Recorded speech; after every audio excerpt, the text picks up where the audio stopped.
And trust me, you've never seen cinema peel back secrets this way before. Drop your thoughts in the comments, hit that like button, and let's get into it. At number 5, Kesky, 2008.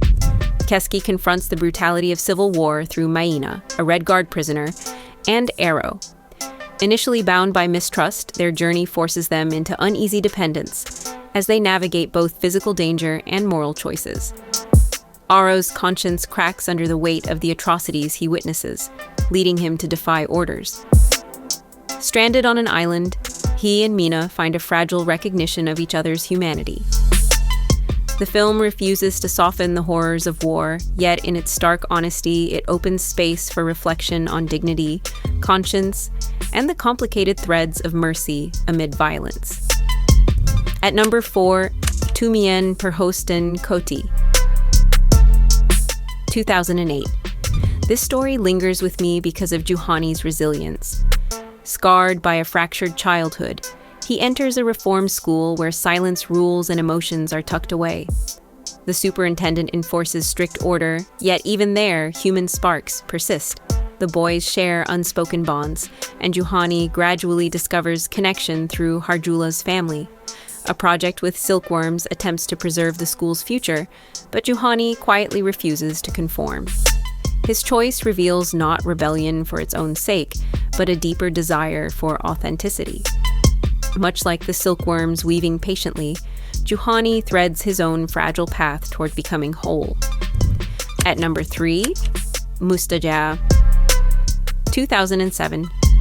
Mustajah lingers with me because it's less about betrayal and more about how people fracture under it. Sara's decision to disguise herself and infiltrate Tully's life isn't just reckless, it's tragic.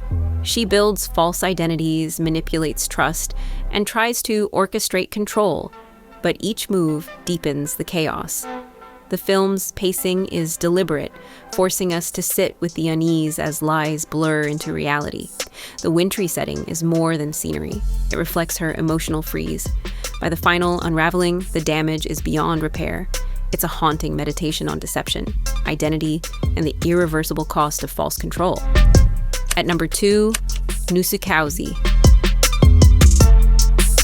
2003. The story follows an urban couple who, restless with their comfortable life, seek something extraordinary. Convinced by a sly travel agent, they hand over everything: house keys, money, even their car, for a month-long experience in a rundown suburb. At first, it feels like an adventurous social experiment, but soon the truth hits. They've been deceived. With nothing but a bare apartment and an empty envelope, they are forced into survival mode. What began as play becomes real despair.